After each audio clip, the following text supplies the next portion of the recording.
Bueno, buenas tardes a todos y muchísimas gracias por la presencia aquí en esta situación de emergencia. A los amigos godos ya les he explicado que nosotros le tenemos cierto reparo a la lluvia.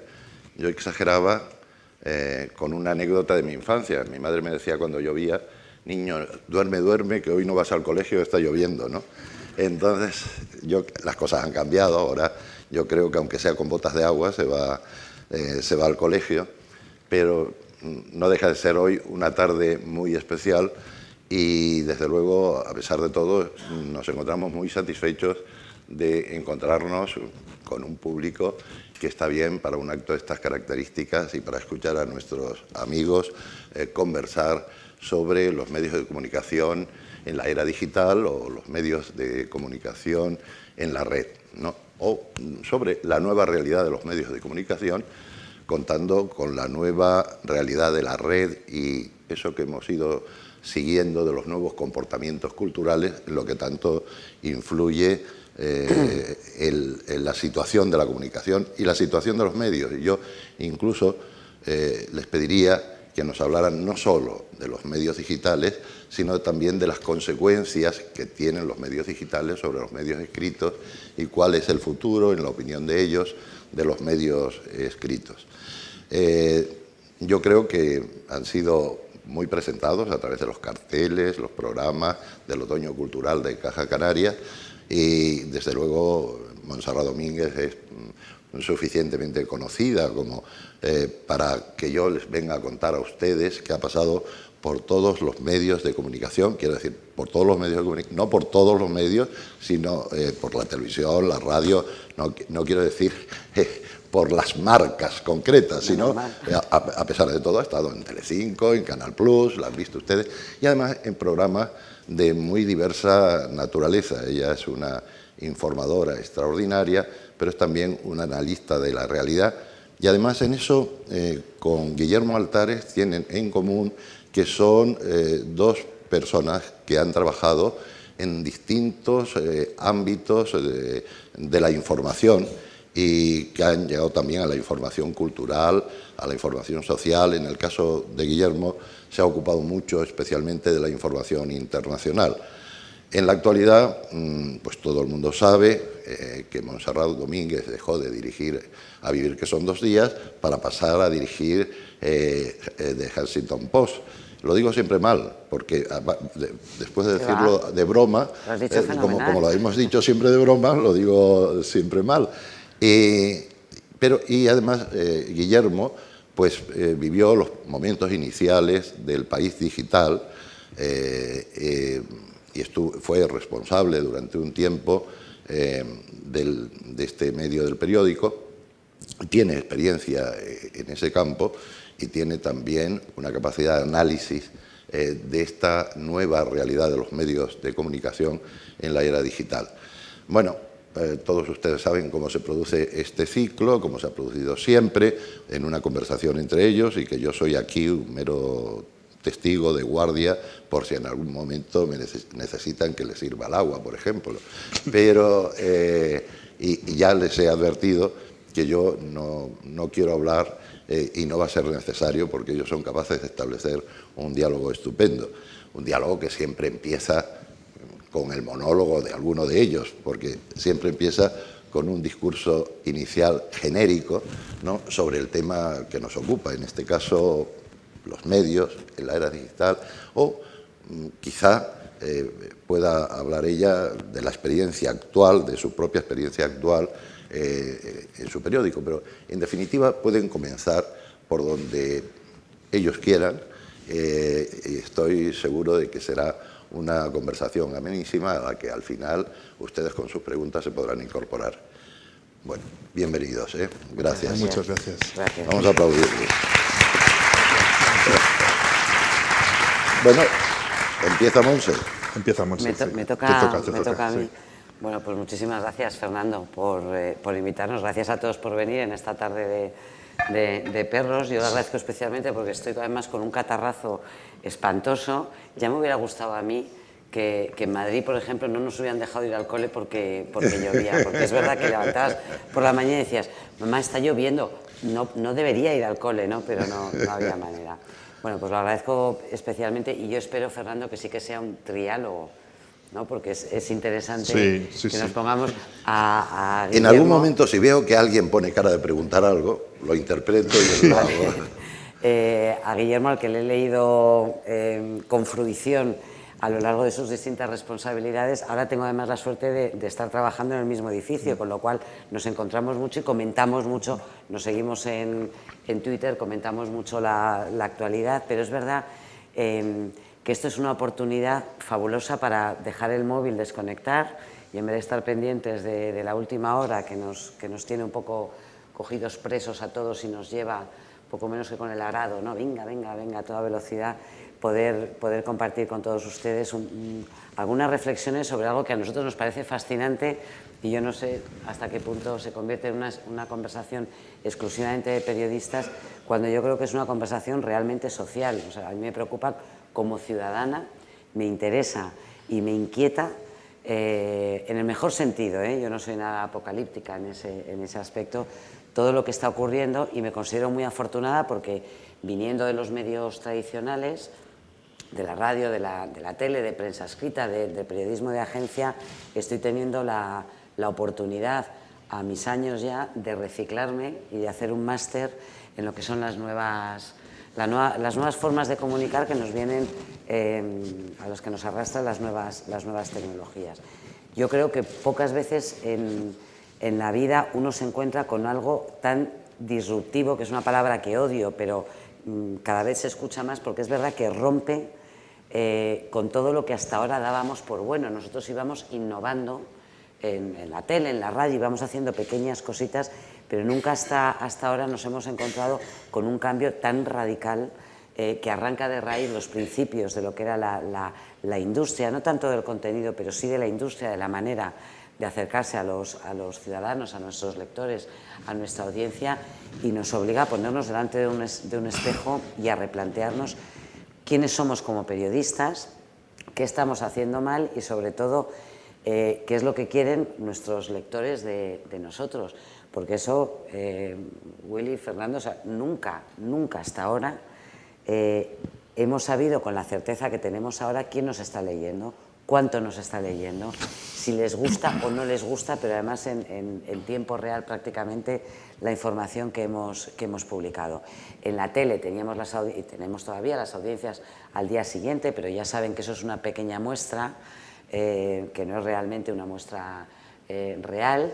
En la radio cada 3 meses está el EGM, pero que sabes todo cómo funciona el EGM, me pregunta qué programa escucha, qué programa le gusta. Bueno, no es realmente muy científico, pero es que ahora en Internet sabemos realmente si nos estáis leyendo o no, si habéis cambiado de página, si os ha parecido la crónica un tostón. Y desde dónde nos leen, en qué tipo de aparato nos leen, cuánto tiempo están dentro de una crónica, si comentan o no comentan, claro, naturalmente a qué hora entran, si entran desde un ordenador, si entran desde un móvil, si entran desde... Se puede saber absolutamente Somos todo. lectores vigilados. Sí.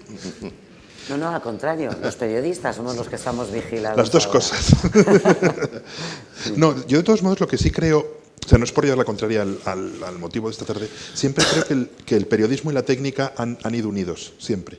O sea, el periodismo como lo conocemos nace con los medios técnicos, con la linotipia, por ejemplo, es cuando se inventa el periodismo, cuando se descubre que en vez de hacer un periódico para 1000 personas se puede hacer y distribuir un periódico para 50.000, se tiene que inventar el periodismo objetivo, que trata de ser objetivo o que trata de llegar a un público masivo, que es el de ahora.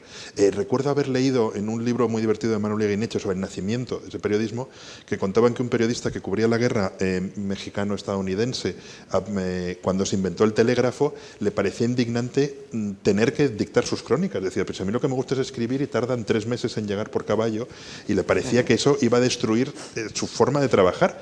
Y siempre hemos avanzado así a trompicones. O otros amigos, el otro día un amigo me contaba que cuando él cubrió la guerra de Bosnia, los primeros 3 días no conseguía transmitir y solo le dejaban 5 minutos un teléfono y las crónicas eran desastrosas. Y cuando ya envió una crónica decente le dijeron, bueno, nos tenías preocupadísimos porque creíamos que no sabías escribir, y eran problemas tecnológicos. Ahora ningún envía especial tendría este problema. O sea, en Alepo me contaban que había redes wifi montadas con un coche, ponían la batería de un coche y montaban una pequeña red wifi y los periodistas transmitían desde ahí. Los problemas son otros. Ahora, pues un periodista, bueno, aparte de su seguridad, tiene que enviar vídeos, tiene que enviar fotos, tiene que hacer directos, tiene que tuitear. Entonces yo siempre creo que lo que perdemos por un lado lo ganamos por otro, y yo creo que, y en eso sí estamos de acuerdo, que es sobre todo un momento muy apasionante, ¿no? ¿No crees, Monse, que se están haciendo cosas nuevas todo el rato? O sea, estamos inventando. Pero yo sí que creo que hay un salto, Guillermo, en el sentido de que es verdad que hemos ido incorporando. Yo recuerdo las crónicas que se hacían telefónicas porque no había teléfono móvil. Recuerdo perfectamente, ya no os voy a hablar del ordenador, pero yo las primeras crónicas las escribía en una máquina de escribir, todo esto es verdad que ha ido avanzando y nos ha ido dotando de herramientas que nos permiten profundizar. Pero nunca hasta ahora había visto un cambio tan radical que nos empuja a plantearnos realmente, sobre todo a ese striptease de los lectores, convertirlo también en un striptease nuestro, ¿no? ¿Qué es lo que quiere la audiencia de nosotros? Pero no tanto porque vayamos a escribir al dictado de las audiencias, sino porque tenemos que hacer un ejercicio de humildad al que nosotros no estamos acostumbrados. Nosotros estamos acostumbrados a decir, señoras, señores, esto es lo importante, esto es lo que ha pasado hoy a mi juicio, o al juicio del medio o al juicio del equipo que estamos aquí.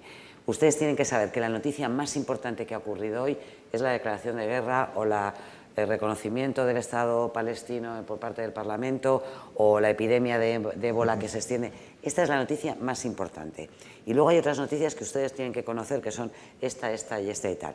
Y luego es posible que les interesen otras cosas, pero les vamos a dar enmarcada cuál es la actualidad del mundo y de nuestro mundo, porque creemos que esto es lo más importante. Ese es también nuestro valor. Siempre ha sido el valor nuestro, el de los periodistas. Sí, saber decidir. ¿Ese no es el concepto tradicional de la primera de un periódico de escrito? O de una radio, de los titulares de un informativo. De un informativo, naturalmente. Pero eso ya no existe, Fernando. Eso ha cambiado y no totalmente. Debe cambiar esa jerarquía de valores y ese enfoque, ¿no? Total, pero a golpe de clic. Claro, es que eso ha cambiado. O sea, durante muchos años los lectores llegaban a los periódicos, o los oyentes o espectadores llegaban a los medios de comunicación. Sabía que había un telediario a las 9, un telediario a las 3, un programa a las 8 o un periódico que se compraba en el kiosco. Eso ha cambiado totalmente. Ahora tenemos que hacer un esfuerzo gigantesco para llegar a los lectores. ¿Por qué? Porque los lectores nos leen de manera fragmentaria y cada vez en aparatos, bueno, más pequeños, voy a decir, no, los móviles cada vez están creciendo más, por eso el iPhone 6 es más grande que el 5 y el 5 es más grande que el 4, porque cada vez la gente hace muchas más cosas en los móviles, entre otras informarse, y cada vez más, y entonces el esfuerzo es supremo. Por ejemplo, cosas tecnológicas con las que se puede estar jugando. El otro día, había un debate en el New York Times donde decían hay que poner una geolocalización a una parte de las noticias del New York Times. O sea, que la noticia sepa dónde estás. Entonces, puede parecer un disparate, pero ¿para qué puede servir? Por ejemplo, si uno geolocaliza todas las críticas de restaurantes de un medio, cuando uno llega a Tenerife, ciudad que no conoce, y se pasea por la calle, te puede aparecer las críticas de los restaurantes por los que pasas, por ejemplo. O vas a entrar a un restaurante y te aparece la crítica. Es una manera totalmente diferente llegar al lector, pero llegas. O, no sé, un truco, no sé si vosotros lo utilizáis, yo creo que nosotros estamos empezando a utilizar ahora lo que decía Monse, se puede saber todos los lectores. Pues hay una noticia y se pueden poner dos títulos. Los dos reales que corresponden con la noticia. Y no sé muy bien cómo funciona, pero sé que se le envía a Google cada ciertos segundos el primer título y luego el segundo. Y así se van turnando. Entonces, al final, nosotros sabemos cuál es el título que prefieren los lectores, porque es el que más clics produce. Entonces, claro, si un medio tiene esas herramientas y otro no, pues al final tus competidores te ganan. Por ejemplo, creo que es un 30% de los americanos ya se informan a través de Facebook. Pero no lo que dicen sus amigos, sino para buscar noticias miran su Facebook, los medios de comunicación. Claro, si un medio está y no está la competencia, el medio que esté va a llegar a muchos más lectores. Y no es una cosa de que nos guste o no, es que es una cosa de cómo se informan y cómo acceden a la información los espectadores. Claro, pero no es que estemos lectores. compitiendo con otros medios en los nuevos soportes. La diferencia, lo que rompe esa escaleta que teníamos, esa portada, es el hecho de que ahora la mayoría de nosotros, y luego, si nos permitís, yo os pregunto directamente, se informan no a través de un diario o de una emisora y tal, sino a través de las noticias que les recomiendan sus círculos, sí, sus amigos en Facebook, sus compañeros, sus círculos. Entonces tú entras en tu muro de Facebook y tú vas viendo vídeos graciosos, historias de tu cuñado que está afuera y tal, y luego información que la gente de tus amigos, la gente a la que tú te fías, a la que tú valoras, pueden ser un círculo más pequeño, un círculo, te van colgando las noticias. Por lo tanto, si además de eso tienes Twitter, y tú en Twitter también sigues a una serie de gente que te parece interesante, lo recomienda, tú puedes estar perfectamente informado a lo largo del día sin que hayas ido a buscar activamente la información a la cadena SER, al País, al Mundo, al Día, a la última hora. Ya no existe. Esa información te ha ido a buscar a ti y tú la tienes, la consultas y la compartes además. Y eso es lo que rompe de alguna manera y dinamita ese poder que teníamos los periodistas de escoger y de elegir y de presentar el menú informativo, de decir, esto es lo realmente valioso. Y de repente nos quedamos como boxeadores sonados diciendo, pues entonces si no sirvo para esto, ¿para qué sirvo? Pero lo cierto es que nos obliga a escuchar lo que los lectores están leyendo. Claro, se muere la duquesa de Alba, pues sí, claro, todos queremos qué ha pasado, cómo ha sido y tal, ese detalle. Madonna baila en la Super Bowl y se le sale un pezón y se monta y tal, pues claro, todos vamos a pinchar porque a todos nos divierte. Pero es demasiado pedante por nuestra parte pensar que lo más visto en cualquier diario, que por supuesto son siempre estas noticias, no tiene otra capa que es muy reveladora, y nosotros cada día en el Huffington no dejamos de sorprendernos de noticias que tú a lo mejor no habías valorado como la más importante y sin embargo a los lectores les ha interesado, la han compartido. Os pongo el ejemplo por hablar de un fenómeno muy concreto, que es el fenómeno de Podemos y de Pablo Iglesias. Antes de las elecciones del 25 de mayo, en la que se revelaron como la gran novedad, pasaron a tener un 8% de la nada, nosotros en el Huffington sabíamos que algo se estaba cociendo. Antes de que los demoscópicos, los institutos de sondeo y de opinión se atrevieran, le daban un diputado, 0, 1, 2, como mucho. Nosotros sabíamos por qué, porque las dos entrevistas que habíamos publicado a los distintos líderes, algunos de ellos nos despreciaron, no nos quisieron dar entrevistas, bueno, con Pablo Iglesias sí que hablamos, funcionó, que nosotros no dábamos crédito a las cifras y no lo entendíamos. Decíamos, ¿por qué? Porque este chico, bueno, sí, sale en la tele, sí, lo de Podemos empieza a sonar, pero os recuerdo que había gente que no sabía lo que era el nombre, es más, tuvieron que cambiar en el último momento el logotipo por la foto de él, porque la gente iba a votar y no sabía lo que era, no conocía el nombre de ese partido tan reciente.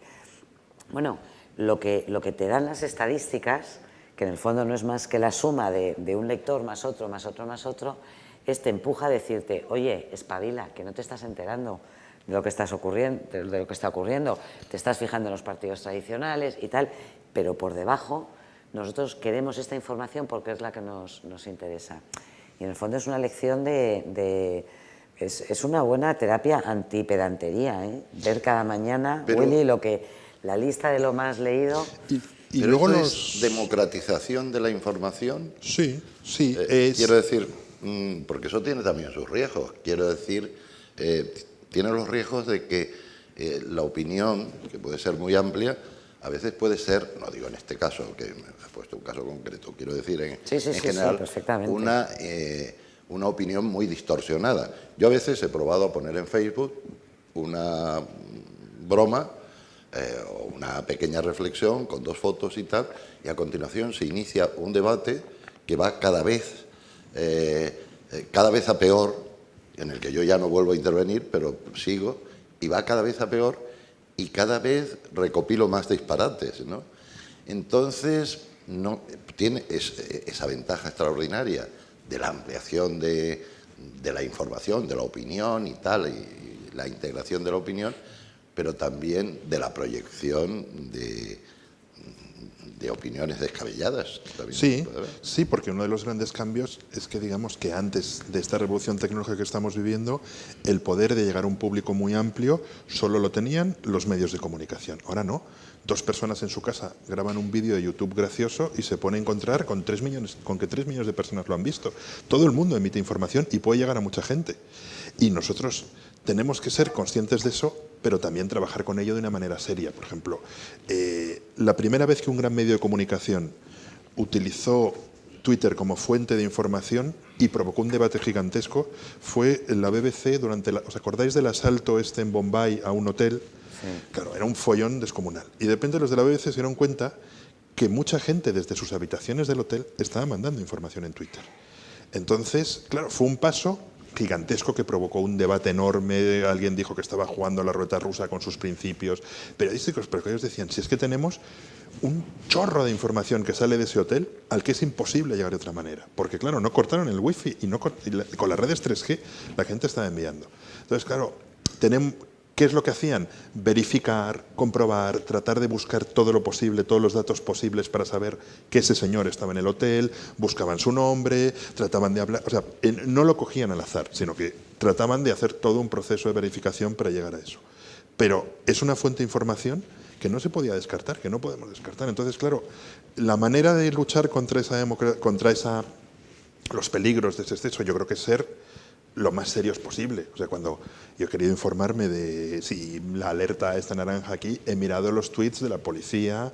En 5 minutos te conectas al tweet de la policía de Tenerife, a los diarios locales, a los bomberos, a no sé qué, y lo miras. Y son fuentes fiables, pero claro. No, Willy, es que la geolocalización, lo que hablabas tú, por ejemplo, los restaurantes, te va a servir para que si tú estás en Tenerife, claro, te diga. Y te detecte directamente, y los tweets que te envíen o la información que te llegue del New York Times o del día directamente sea cuidado que las inundaciones están siendo especialmente peligrosas en tal sitio, mientras que si estás en Albacete esa información no te va a llegar. Que por cierto es un campo increíble para la información local, que siempre ha estado muy maltratada y muy con menos medios que la prensa. Bueno, pues tiene un campo ahora maravilloso.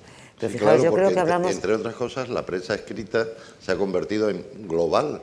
Claro. Y ha dejado un espacio a la prensa local más relevante que antes. Sí. Pero es que ese es uno de los milagros a los que estamos asistiendo. O sea, tú sabes lo que era, Fernando, hacer la revista de prensa en A Vivir, que son 2 días, cuando tenías que bajar físicamente al kiosco, claro, para contar algo de una revista italiana o lo que publicaba la prensa, no sé cómo lo hacías.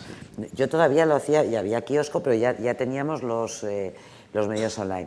Y eso yo sí que creo que es un cambio absoluto en la manera en la que tenemos de relacionarnos. El que tú estés fuera y puedas contactar con tu periódico local y saber qué es lo que ha ocurrido en tu barrio, pero que sepas qué es lo que está haciendo el New York Times, que sepas qué es lo que está pasando en la India directamente a través de los medios de ahí, que tú puedas fiarte de un medio de la India a la hora de su capacidad, a la hora de informar desde Madrid o desde Washington de lo que está pasando. Eso es maravilloso. Yo no creo que eso se pueda llamar, Fernando, una democratización. Lo que es una desintermediación. Nosotros ya no somos tan importantes, porque cualquiera puede informar. O sí lo somos, Monse, pero nos tenemos que hacer tanto importantes. Como antes. Nos tenemos que luchar para ser tan relevantes como tanto antes. Como no antes, es, Willy, ya no es gratis. Es que me estaba preguntando mientras os oía, me estaba preguntando cuál es nuestro papel, por meterme, yo soy un jubilado del periodismo, pero cuál es nuestro papel en la nueva sociedad. Quiero decir, el papel que han ocupado los medios ha sido uno, los medios escritos, y en este nuevo panorama yo creo que es otro. A la hora de actuar, de intervenir en la nueva sociedad, ¿no? Yo creo que nuestro papel sigue siendo ofrecer información fiable, contar historias que la gente no conoce y, como se dice la vieja frase periodística, contar algo que alguien no quiere que sea contado y decir algo que alguien no quiere que sea dicho. En eso no ha cambiado. Lo que ha cambiado mucho es nuestra manera de llegar a la gente. Y lo que sí que tenemos que hacer es estar mucho más conectados con esa realidad que antes. O sea, la tecnología es importantísima y saber lo que está ocurriendo es muy importante, porque si no nos va a pasar como esta maravillosa película de Fernando Fernán Gómez del Viaje a ninguna parte, esos cómicos que van por los pueblos y se cruzan de repente con el cine. ¿Os acordáis que hay un personaje que dice, me cago en la madre, los hermanos Lumière?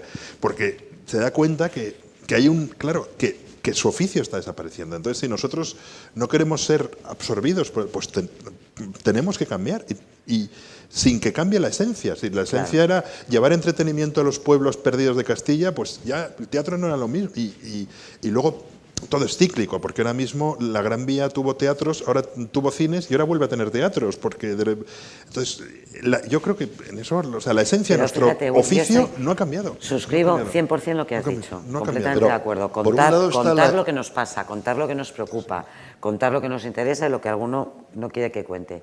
Pero además yo le añadiría dos cosas. Una es escuchar también lo que la gente quiere, lo que la gente le interesa, que hasta ahora, hombre, lógicamente también ha formado siempre parte de nuestro trabajo. Tú no haces un programa, sobre todo cuando estamos hablando de información generalista, no estamos hablando de la información un poco más de nicho, más de élite, que tiene por supuesto su hueco y que además está creciendo de manera... Hablamos de información general. Bueno, yo creo que efectivamente tenemos que hacer un poco también hincapié en escuchar más qué es lo que la gente demanda. No porque haya que publicar todo lo que la gente consumimos de manera masiva. Somos periodistas, tenemos que tener un criterio respecto a qué es lo que nos parece importante. Y luego ser un poco los curators de esa realidad que a algunos y a algunos nos ensordece, porque es verdad que ahora tenemos tantos canales posibles de información que a veces que resulta muy difícil. Y a veces otro día me comentó mi hija, mamá, que he sabido que tal. Digo, ¿de dónde has leído eso? Y dice, en Twitter. Como si Twitter fuera per se un canal de comunicación. Bueno, pero es muy interesante, porque es que es verdad que para mucha gente Twitter es, quiero decir, lo he leído en Facebook. ¿Cómo que lo has leído? Lo habrás leído en Facebook, pero ¿cuál era tu fuente? ¿Quién era quien lo contaba? Bueno, entonces, ese trabajo de todo lo que se está produciendo fuera, destacar qué es lo que nos parece más relevante y más importante para nosotros como ciudadanos, es un papel nuestro también. Y hay algo que ha cambiado. Por ejemplo, nosotros en el Huffington hacemos agregación, que supone utilizar el contenido de otros medios, que nos parece relevante, muy bien hecho, destacable, y nosotros lo enlazamos directamente al Huffington. No es cortar y pegar, es que nosotros destacamos esa noticia y cuando vosotros pincháis en esa noticia os vais directamente a la crónica que ha hecho Altares desde Campofrío, desde Burgos, contando lo del incendio de la fábrica. El tráfico se lo llevan ellos, nosotros a priori no ganamos nada, aparentemente, pero yo lo que aspiro es a ganar la confianza de los lectores que dicen, hombre, estos chicos del Huffington se preocupan de traerme lo mejor que se está produciendo en los demás mundos. El otro día lo hablábamos, era como la gran maldición absoluta, la agregación. De repente el New York Times crea una aplicación para los móviles donde resumen el periódico. Entonces es una columna, resumen el periódico, y en la otra columna hacen agregación. Ponen las noticias que los periodistas del New York Times consideran más interesantes. De otros medios. De otros medios, sí, no del suyo. Entonces ponen 10 noticias de su medio y 10 noticias de otros medios. Pero eso era pecado antes de ayer. Es decir, ¿cuántas veces ha citado El País? Sí. Quiero decir, yo no hacía falta estar dentro de la redacción. Para que un medio citara a otro, bueno, tenías que arañarte, ¿no? Para decir, bueno, vale, esto lo ha dado... Estabas en la cadena SER y decías, sí, Onda Cero ha dicho, pero lo decías corriendo y bajito, ¿no? Y en los medios generales no nos gusta citar a los... porque son competidores. Bueno, eso ha saltado por los aires también. Pero de todos modos, lo que dices antes de escuchar a la sociedad, yo creo que los medios de comunicación es algo que han hecho siempre. Por ejemplo, hace 15 días murió Ben Bradley, que era el gran mítico director del Washington Post, y él decía, y lo cuenta en sus memorias, que cuando murió las releí, las partes más interesantes, Y decía, lo que estaba más orgulloso no era del Watergate, ni de los papeles del Pentágono. Lo que estaba más orgulloso es de haber creado la sección de estilo en el Washington Post. Él, cuando llega al Washington Post, había una sección que era algo así como para mujeres y por mujeres, que era una cosa vieja, horrorosa, antigua. Y él llega en los años 60 y dice, joder, no hay ningún lugar que informe de televisión. Dice, informamos de televisión, solo metemos la parrilla, no escribimos de televisión. En ningún lugar están ordenadas las críticas de cine, poco antes de que el cine se convirtiese con Spielberg, con Lucas en lo que fue, con la Guerra de las Galaxias. En ningún lugar están ordenadas las críticas de libros. En ningún lugar publicamos perfiles de gente interesante. Dijo, quiero eso. Y creó esa sección. Y contrató, cuando nació el nuevo periodismo, a escritores que contaban, o sea, escribían perfiles diferentes. Y él decía que era de lo que más orgulloso se sentía, y lo que hizo en realidad fue escuchar a la sociedad. Se dio cuenta que una sección que parecía sacada de la serie Mad Men, de los años machista, de los años 50, ya no tenía sentido en la década de los 60. Y en eso, en realidad, lo que cambia es que ahora ya no solo escuchamos a la gente, sino que es que además sabemos positivamente lo que la gente... Eso que cuentas es muy interesante, porque yo tengo la impresión de que la otra revolución que nos llega ahora, y nosotros en el Huffington lo lleva un poco en el ADN, y los medios tradicionales no lo llevan tan bien, aunque ahora poco a poco empiezan a espabilar, porque la competencia online de las audiencias de Internet te obliga a cambiar un poco el chip respecto, ya no solo lo de tendencias, que claramente tendencias, estilos se ha convertido en una de las secciones más buscadas, y bueno, la del New York Times es espectacular, la del Financial Times es espectacular. Es decir, ya han perdido la vergüenza los diarios tradicionales a hablar de eso, pero les falta una vuelta de tuerca. Y nosotros en el Huffington yo creo que lo estamos haciendo bien.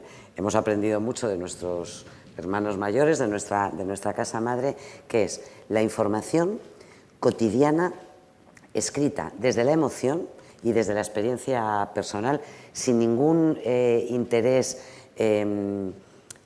analítico de experto. Es decir, los blogs, por ejemplo, blogs de una madre que explica lo que nadie le había contado nunca sobre lo que supone la realidad de tener un hijo y de ir a trabajar, y de cómo, que es un blog que publicamos hace poco y funcionó increíblemente bien.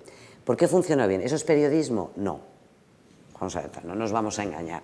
Pero es que los medios de comunicación hacemos más cosas además que periodismo. Claro. Es decir, la parrilla de televisión o la crítica no es necesariamente, o no es periodismo en estado puro. Lo que hemos hecho en la radio es una mezcla de periodismo. O las viñetas. Y el roto, sí, es periodismo y no es periodismo. Sí, o Forges. Son otras narrativas, cosas, otras maneras de acercarse y sobre todo de pulsar y de palpar la realidad.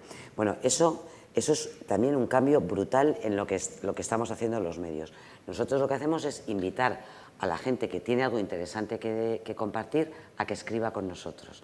Y de la misma forma que ahora hay miles de blogueros contando sus experiencias, estudiantes, enfermeros, profesores, gente que nunca había tenido la capacidad de su voz hacerla llegar, porque efectivamente, como decía Guillermo, se necesitaba antes un medio de comunicación y una estructura brutal, y ahora lo pueden hacer, puede llegar a cualquier parte del mundo.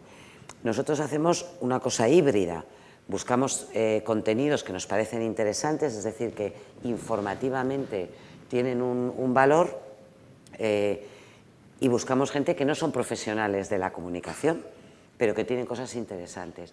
Y yo creo que eso enriquece nuestra manera de comunicar y de acercarnos a los lectores. O sea, que no se trata solo de informar, sino también de opinar, ¿no? Sí, pero... El periodismo de opinión aquí tiene otra dimensión, ¿no? Y entretener. Sí, y de entretener, y a veces de utilizar un tono satírico contando. Es decir, los recursos que ha habido siempre en un medio, pero que siempre se le daban a una firma reconocida, a un experto, a un escritor, es decir, personajes que ya tenían un hueco social, nosotros eso lo hemos abierto a personas que comparten sus experiencias, que lo comparten desde nuestro punto de vista con un cierto interés, con gracia. Sí. Un chico que se ha tenido que ir a estudiar fuera porque no, y que está buscándose la vida en Londres o en Kuala Lumpur, nos cuenta sus experiencias.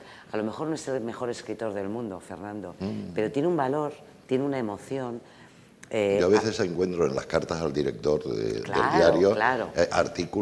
breves artículos de opinión que me interesan más Pero eso que los pasa, artículos de Claro, opinión. claro, eso pasa mucho, Fernando, que de repente te encuentras con que una carta al director está entre los 10 más vistos del día.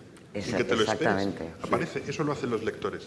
Va circulando por redes sociales y no está destacada en ningún lado. Está en el pozo de la pestaña de opinión, el periódico no ha hecho nada por promocionarlo y los lectores han llegado a ello, lo han movido.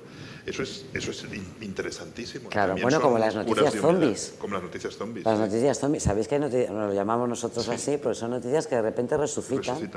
Y están ahí enterradas en el archivo, en la hemeroteca del país, en nuestra hemeroteca, que es mucho más pequeñita, de 2 años, y de repente nos encontramos en las estadísticas del día anterior, lo más visto del día, un blog que no sabemos muy bien por qué. Alguien ha rescatado de hace 2 años, lo han empezado a compartir, bueno, y de repente se ha convertido también en otra. Pero fijaos, dejadme que os cuente el caso que hemos vivido, porque es de las pocas veces. Sabéis que se habla mucho en Internet de los fenómenos virales, ¿no? Un viral es algo que se transmite como un virus a toda velocidad por las redes sociales y de repente, pues eso, todo el mundo quiere pinchar en ese vídeo, todo el mundo quiere leer esa información. A nosotros eso nos ha ocurrido hace un mes, cuando estalló el caso de ébola de Teresa, la enfermera, en Madrid, y luego vino toda esa... bueno, esas primeras horas realmente espantosas con los dirigentes del Partido Popular en Madrid tratando de culpar a la enfermera de haberse autocontagiado y de que era una mentirosa. Entonces se creó, bueno, había un caldo de cultivo, faltaba que pasaras una cerilla para que eso explotara en Madrid. Me llegó un correo de un médico español que está en Sierra Leona. Y él había empezado a ver la información y entonces quería contar cómo era su día a día. Él está con una ONG allí, lo complicado que era ponerse y quitarse los trajes, y ellos están lidiando con infinidad de casos, no era uno. Bueno, ese blog se convirtió en un fenómeno viral como yo nunca había visto, porque además que íbamos viendo el contador de clics, ¿sabes? Como que parecía que iba a estallar, ¿no? Que le iba a dar algo. ¿Por qué? Nunca lo sabes muy bien. ¿Era el mejor experto del mundo? No. ¿Qué aportaba? Su experiencia sobre el terreno. Escribía bien, lo contaba con nobleza. Porque era una información relevante y fiable. Exactamente. ¿Qué nos puede hacer sobrevivir en ese mundo? Ofrecer información relevante y fiable. Y eso era una información relevante y fiable. Cuando todo el mundo, nadie sabíamos muy bien ni los trajes, ni no sé qué, sale un señor que se cambia de traje 3 veces al día, Exacto. lo escribe directamente y lo cuenta bien. Y está muy bien contado. Con la diferencia de que antes, Willy, nosotros teníamos que ir a buscar a esos testigos. Bueno, de hecho lo seguimos haciendo, forma parte de nuestro trabajo. Pero ahora son ellos los que directamente comunican sus experiencias o a través de Twitter, o a través de Facebook, o a través de un blog. Que eso es el gran cambio. Antes necesitaban de un instrumento que éramos nosotros para que se escuchara su voz y su experiencia, y ahora ya lo pueden hacer ellos saltándonos por encima. Pero luego, el otro día entrevisté a John Morris, que es un señor de 98 años, editor de fotografía, que nació en 1916 y es el superviviente de toda una era de la fotografía, y era el jefe de Robert Capa, cuando hizo las famosas fotos del desembarco y no sé qué. Entonces, bueno, hablamos de muchas cosas y le pregunté, ¿y ahora, en este momento, cómo ve usted los selfies y la era donde todo el mundo puede hacer una fotografía? Y me dijo, mire usted, hay muchas fotografías, pero fotografías buenas hay tantas como antes.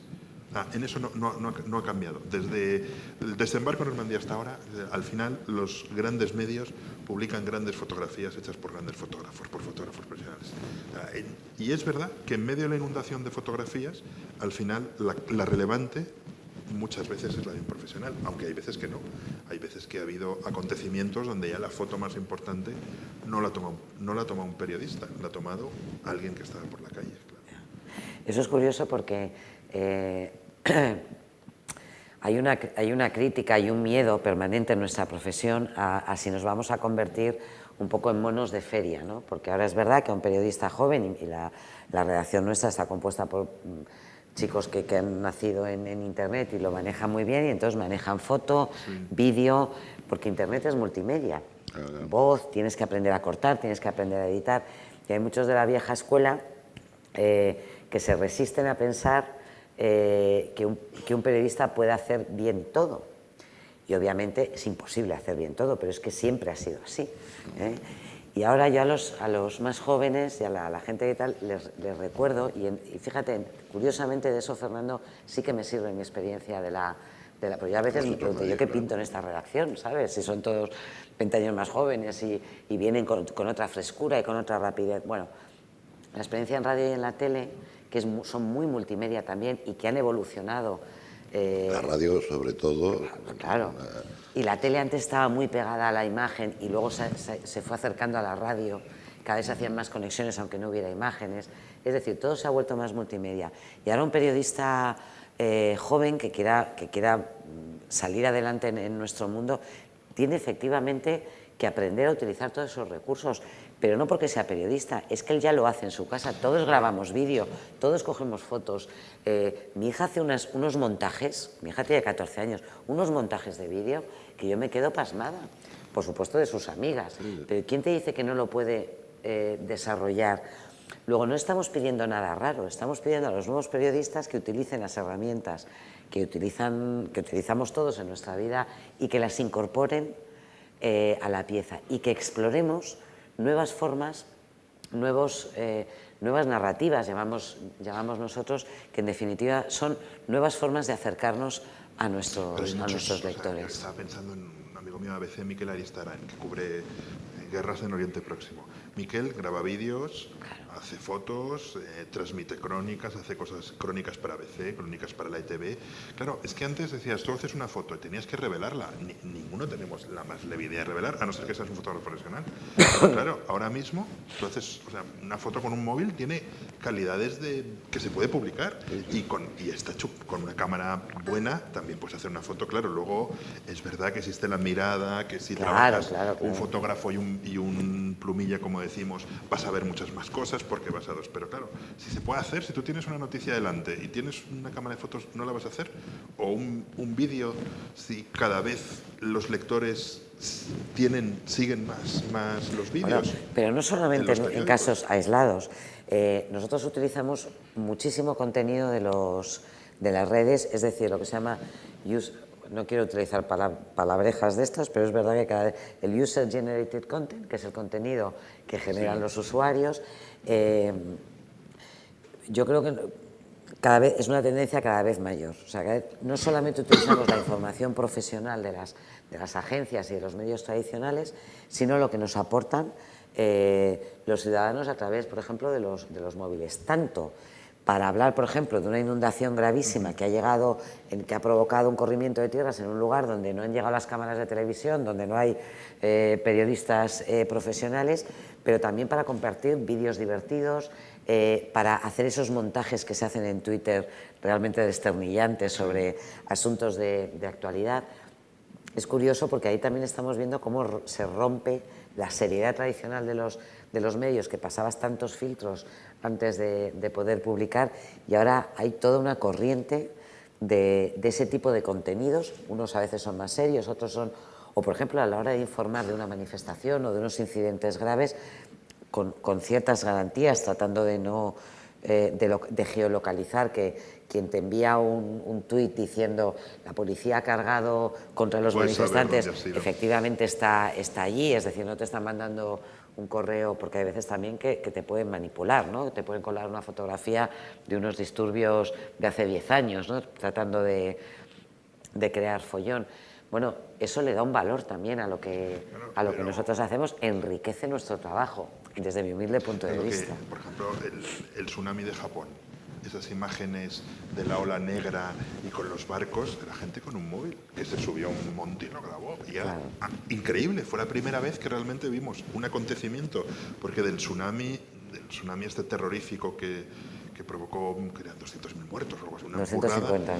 Realmente no había muchas imágenes, alguna en un hotel de Tailandia, pero muy poquitas. En cambio, el tsunami de Japón, 5 años después, que todo el mundo tiene cámara, era impresionante. ¿Os acordáis de esa ola negra con el barco encima, que era como una película de ciencia ficción? Y eso era un señor con el móvil. Por otro lado, estaba pensando justamente en todo lo contrario de lo que hablamos. A la vez, también esos nuevos medios permiten que el viejo periodismo tenga más vigencia que nunca. Por ejemplo, la revista New Yorker se vende más que nunca, ¿Por qué? Porque mucha gente la compra a través del iPad.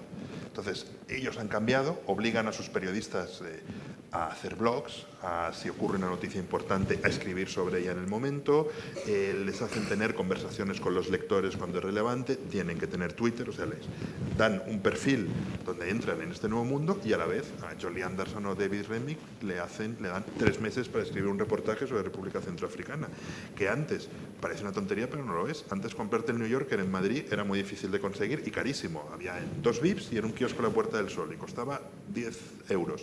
Ahora cuesta 1,5 € y lo tienes en el momento, al día siguiente de salir. O 3 euros si te compras un número, 1,5 € si te suscribes un mes. Entonces, claro, esos mismos medios consiguen que el periodismo más antiguo, más tradicional, más emocionante, el mejor. Bueno, yo creo que todo periodismo es bueno, pero vamos, Sí. Es el Un periodismo poco, sí, pero un poco la creme de la creme de nuestra soñado de un profesión. reportaje de 30 folios sobre matanzas en los confines de África, sea muchísimo Pero más ese es un accesible. periodismo escrito transformado en otra cosa por otros medios, ¿no? Pero aquí hemos hablado, por ejemplo, de la evolución de la radio y la televisión en línea con estos medios y de la integración del fenómeno multimedia. La radio, además, ha ganado mucho con todo esto y un protagonismo grande. La radio es el único medio que no te pide contemplar una pantalla. Tú puedes hacer lo que te da la gana y la radio sigue ahí viva, ¿no? Pero el periodismo escrito, yo realmente, cuando sigo estos medios por la noche, por la mañana, cuando me levanto, oigo además la radio y tal, cuando viene el asistente con el periódico a las 9 de la mañana, el periódico está viejo. Entonces, este periódico viejo, hoy es mientras a los presidentes de las empresas periodísticas teorizar en los foros sobre la evolución del periódico. Pero la verdad es que mientras ese periódico está viejísimo desde el punto de vista informativo.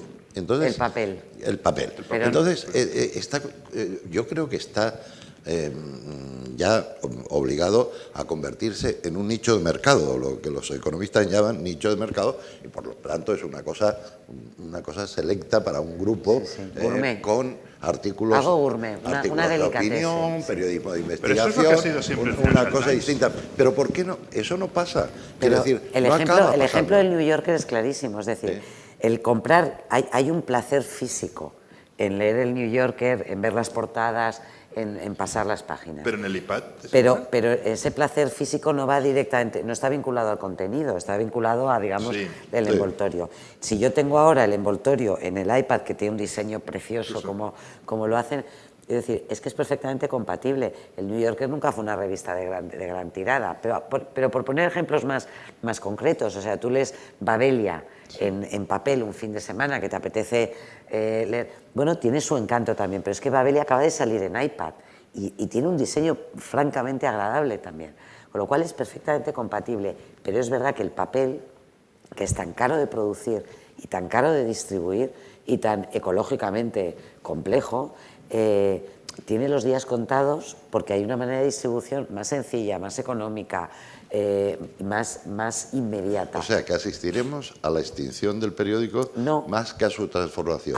No te lo pregunto. Del papel. El papel se acabará, yo creo, aunque es difícil hacer apuestas, pero yo creo que el papel se acabará convirtiendo en un delicatessen. Pero es que es posible que tú acabes imprimiéndolo en tu casa. Si te gusta la experiencia del papel... Es que mientras no se acaba, quiero decir que no lo encuentro, que lo encuentro un periódico muy poco de papel. funcional hoy. Claro. Por ejemplo, yo pienso que los periódicos que tenemos escritos ahora pues tendrían que cumplir un papel distinto a estos otros medios y, por ejemplo, la banalización de los medios reconocidos como rigurosos, y no voy a poner títulos, a nombrar títulos que nos comprometan, en realidad la banalización de esos medios no tiene ningún sentido, porque para eso, o sea, ¿qué me interesa a mí que el país me ofrezca ahora páginas que me puede ofrecer el Ola? Para eso compro Lola.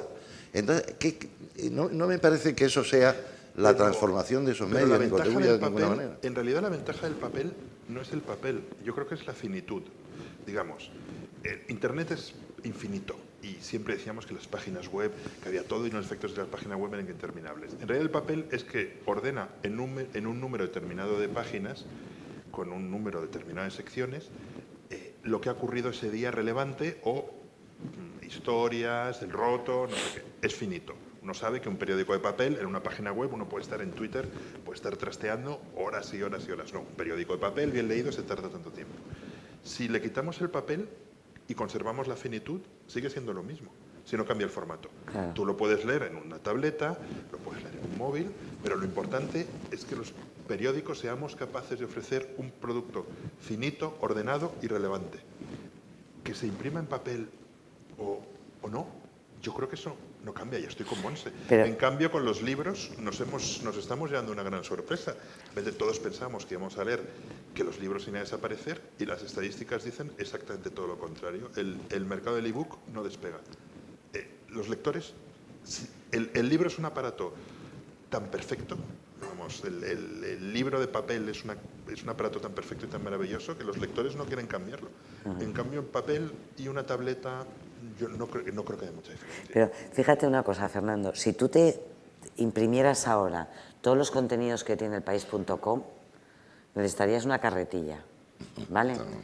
Te hablo de los contenidos del día, ya no te hablo de la hemeroteca y de todo y tal. Lo que hoy tú puedes, cualquiera de nosotros puede encontrar en el país, sería como un volumen así. ¿Por qué te parece que se banalizan los contenidos? Te sigue dando la misma información y más. No, fíjate, yo pienso sí. que se banalizan en lo escrito más que en el digital, curiosamente. Ah, ¿sabes? sí, bueno, Sí, pero entonces eso como es una engaño. crítica Sí, diferente. no más que en el digital, porque además el digital, como te encuentras un espacio tan amplio... Encuentras de todo, Sí, distintas exacto. capas. Tú no le estás exigiendo el criterio que le exigías, a lo mejor también esto es una convención, ¿no? El criterio, la exigencia esa que tenías con el periódico escrito, ¿no? Y por lo tanto a lo mejor te molesta que esos cambios, quiero decir, que esos cambios que se han producido en el periódico escrito, lejos de ofrecerte un periódico nuevo, te ofrecen un periódico más antiguo. De todas maneras, más antiguo, ¿no? yo estoy feliz de no tener la mochila de esa herencia del por papel, eso, a mí me por sorprende. una razón muy sencilla. En el país y en todos los medios que tienen una edición escrita y una edición online, tienen que tomar cada tarde, y tú eso, está mucho la decisión horrorosa de qué llevamos al papel, o a lo largo del día, ¿no? ¿Cómo tratamos esto diferente en el papel? ¿Qué hacemos para que mañana no huela a viejuno, no huela a pescado ya pasado? Y eso realmente es la ecuación que está sin resolver, sobre todo los medios que ofrecen que están en abierto, como es el caso del país, porque los que tienen muro de pago, los que, bueno, pueden decir, no, la opinión, es decir, la creme de la creme también del periódico, pero los que están en abierto, ¿qué ofreces en abierto? ¿Qué ofreces? Es una decisión, a mí me parece, de lo más complicado, porque está a caballo entre dos mundos. Pienso que es un producto totalmente distinto. Tiene que ser ya un producto totalmente distinto para unas élites que lo quieran y tal, porque ya todo se da. Fíjate, Fernando, por ejemplo, el Financial Times acaba de hacer un rediseño espectacular. Primero han suprimido todas las ediciones que tenían ediciones en Hong Kong, no sé qué, las han suprimido, han hecho una edición única. Y el diseño de ese Financial Times de papel está basado en el Financial Times de Internet y no al revés. O sea, lo han rediseñado. ¿Por qué? Porque yo creo que la idea que tienen es que tarde o temprano los dos productos se fundirán en Internet. Entonces es curioso porque si se basa el diseño del papel, ya se basa en la página web, no al revés. Y de todos modos, tampoco, o sea, es verdad, pero tú también, o sea, tú no tienes que tomar una decisión de lo que entra o no entra, pero sí tienes que tomar una decisión de a qué destinas tus recursos, claro, con qué abres.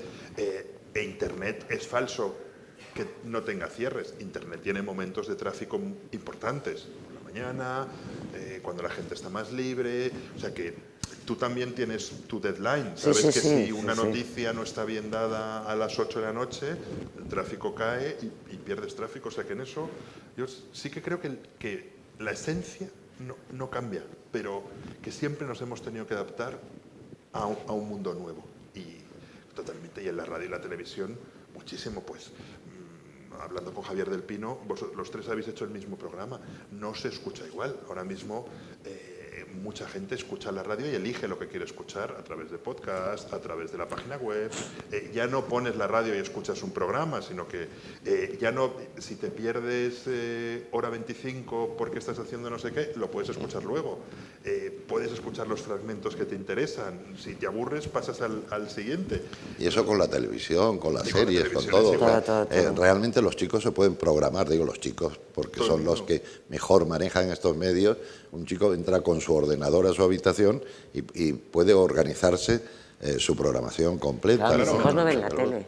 ¿Eh? O sea, la tele, El convencional lo convencional, es de lo a que- tal hora voy a poner esta serie a esta hora, ¿no? no. Ellos se bajan lo que les interesa. Los lo que- deportes, que eso, un partido empieza y acaba y ya está. Sí, sí. Y a lo mejor lo que es las noticias muy relevantes o muy importantes que se desarrollan en directo. El resto, pues Canal Plus emite, yo qué sé, The Walking Dead los lunes por la noche. Ellos lo ponen como de 9 a 10 y a partir de ahí ya te lo puedes bajar en Yo Envío grabarlo y verlo cuando quieras. Ya no es esa cosa... Eso siempre decía Guillermo Cabrera Infante, que se levantaba, que le gustaba ver la tele en directo y no utilizar el vídeo para tener la sensación de que iba al cine. Entonces se levantaba a las 4 de la mañana a ver una película, en vez de grabarla, porque decía, es como ir al cine. Pero eso ya, claro, o sea, da igual, yo ya no me preocupo, das un botón, te lo graba y cuando llegas lo ves. Sí. Oye, prensa y poder. La prensa tradicional o los medios tradicionales forman parte de lo que el Pablo Iturrioz o el Pablo Iglesias moderno, quiero decir, que no tiene que ver con el Pablo Iglesias antiguo, llama la casta. En cambio, estos medios, estos nuevos medios, en estos nuevos medios tiene más difícil intervención los poderes económicos.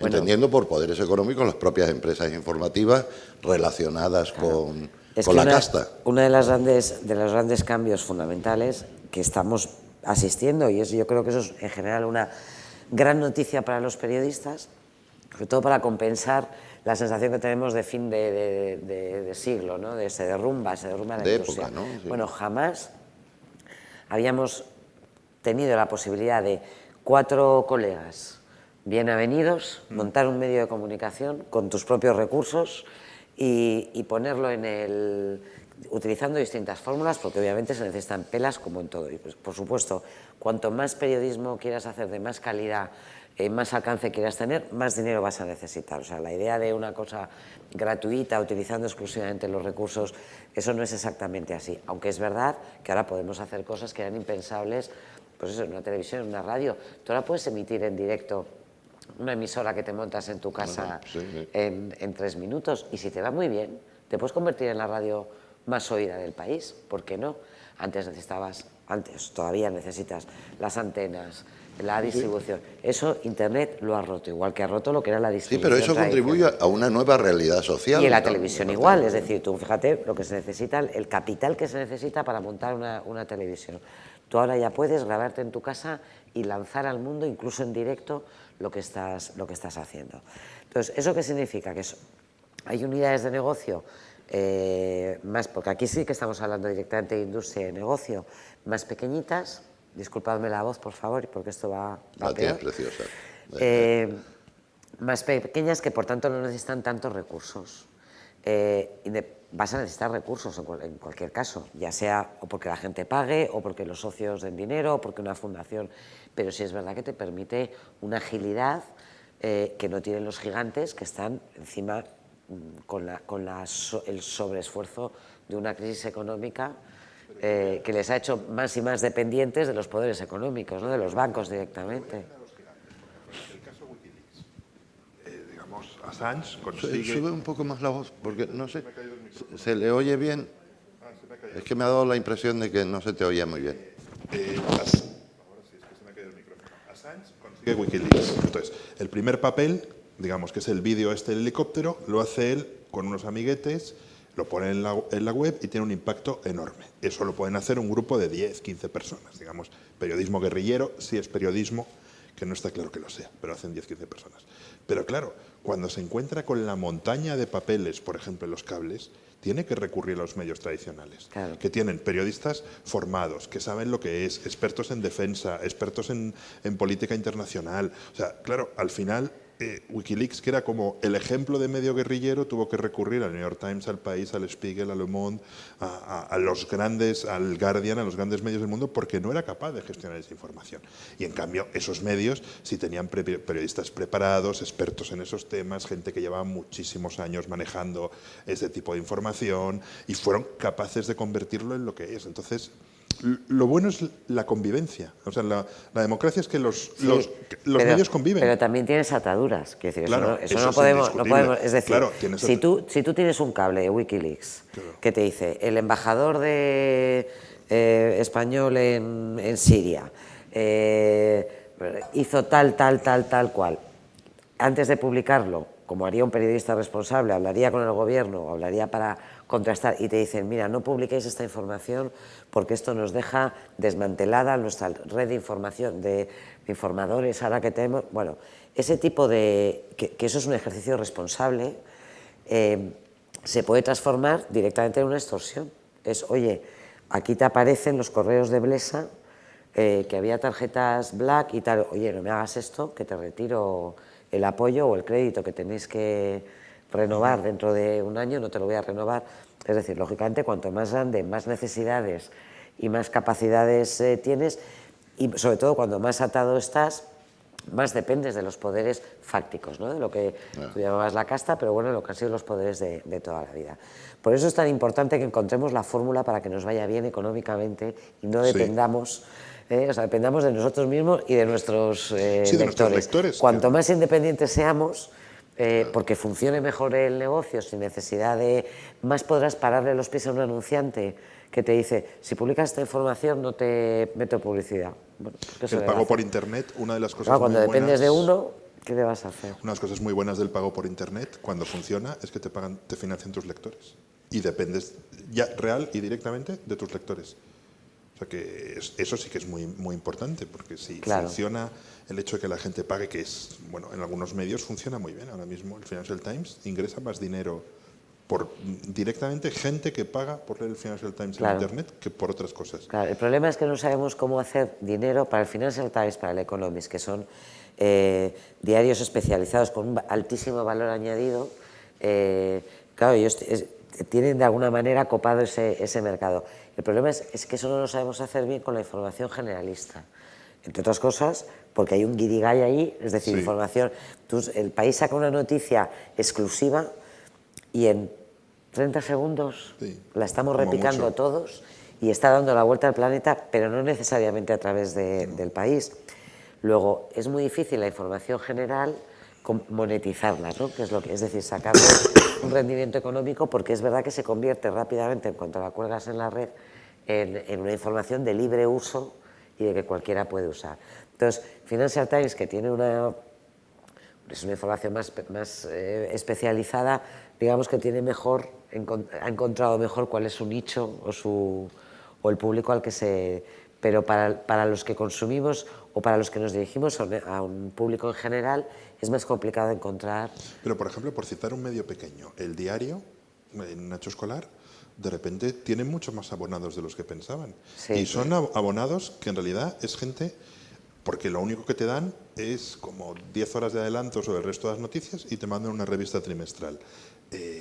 Y tienen muchos más de los que se esperaban. Es una fórmula muy internetera, muy curiosa, muy colaborativa además. Muy colaborativa, porque tú puedes leer todo en abierto, salvo un pequeño avance que tienen para socios, pero luego además el contenido se nutre de intercambios con grupos y con webs que están en Canarias, en Valencia, en tal, y que ofrecen la Y ellos información. mismos les ha sorprendido lo bien que les está, no me acuerdo el número de socios, me lo dijo el otro día que tenían, pero el número de socios sorprendente.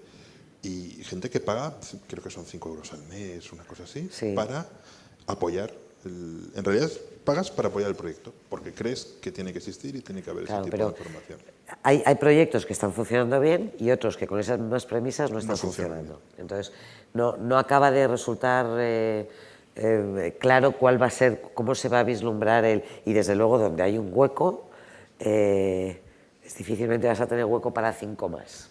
Así que estamos en una situación delicada a la hora de pensar cuál va a ser nuestra vía para ser autónomos económicamente, porque eso sin ninguna duda es la garantía de un buen periodismo. Bueno, pues muchas gracias y muchas gracias a nuestros Gracias. invitados. Vamos.